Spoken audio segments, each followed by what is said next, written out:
Alexis Poulain. Bonjour Alexis. Bonjour. Oui, bonjour Alexis. Et on parle avec vous de cette enquête qui a été révélée par plusieurs journaux qui ont mené l'enquête, un peu comme il y avait eu les Wikileaks, etc.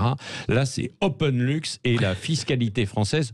OpenLux, donc, parce que c'est au Luxembourg. Hein. C'est ça, OpenLux, pour le Luxembourg, il y avait eu effectivement les LuxLeaks en 2014, où là c'était le cas d'un lanceur d'alerte qui avait fait fuiter l'ampleur du blanchiment d'argent au Luxembourg. Depuis, il y a eu des lois européennes, en 2015 notamment, une loi pour publier les propriétaires de sociétés en Europe pour un peu assainir le milieu de la finance opaque. Et le Luxembourg a attendu 2019 pour publier cette liste.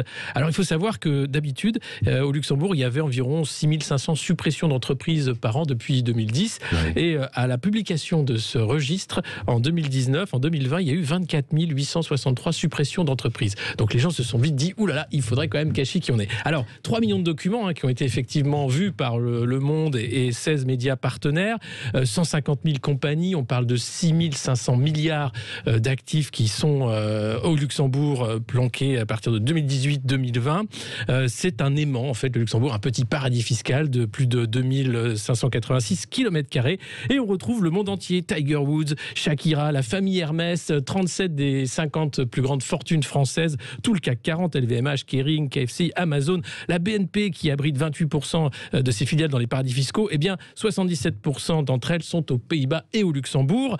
Et puis, des oligarques russes, des proches du régime au Venezuela. Enfin bref, beaucoup de gens qui profitent de ce système. Oui, c'est ça. Ce système, alors, ils sont quand même imposés, mais évidemment, c'est des conditions particulières. Il faut savoir que le Luxembourg s'est inspiré au début du XXe siècle de la Suisse pour avoir à peu près les mêmes lois d'optimisation fiscale, d'attrait pour les grandes fortunes. Et normalement, on est imposé à 25%, mais grâce à certaines lois, on arrive à être imposé à moins de 1%. Et ce qui fait que c'est un vrai attrait. Et parmi les nombreux bénéficiaires de sociétés au Luxembourg, qui sont des sociétés offshore, eh bien, les Français sont les plus nombreux que les Italiens et les Allemands réunis.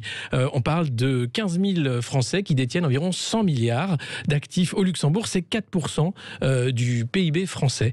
Alors on peut se dire, bah oui, c'est peut-être à cause de la fiscalité en France, puisqu'il y a seulement 7% des Français qui payent l'impôt sur le revenu, qu'on paye 45% d'impôts à partir du moment où on gagne plus de 156 000 euros par an. Mais là, on parle vraiment des très très riches et des sociétés surtout et beaucoup, et notamment investissent dans l'immobilier. Alors, vous allez me dire, mais comment on fait pour lutter contre l'évasion fiscale avec ce petit paradis fiscal au cœur de l'Europe ? Bien, l'Europe, justement, c'est un vrai problème, puisqu'on a la Belgique, le Luxembourg, les Pays-Bas, qui sont 3 pays fondateurs de l'Union européenne et qui sont considérés... Alors, pas par la loi, mais pas comme des paradis fiscaux, qui ont des pratiques en fait de dumping fiscal, qui vont à l'encontre en fait de ce qu'on appelle le code de conduite, qui est la règle en fait de la fiscalité entre les partenaires européens. Mais on a l'article 113 du traité de fonctionnement de l'Union européenne qui fait que si on veut voter un changement de la fiscalité européenne, eh bien ça doit se faire à l'unanimité. Donc jamais un membre de l'Union européenne va voter contre lui-même. Et vous avez en plus des membres fondateurs, Malte, le Portugal et l'Irlande, qui sont eux aussi des pays qui vont dans ce sens-là. Mais le commissaire européen qui s'appelle Paolo Gentiloni, qui a succédé à Pierre Moscovici, qui s'occupe de l'économie, lui a proposé de rénover ce code de conduite, de faire avancer les choses avec l'OCDE et de faire des propositions en 2021, notamment sur une imposition minimale effective, sur des règles de résidence fiscale pour donner lieu à une double non-taxation, enfin changer toutes ces choses-là.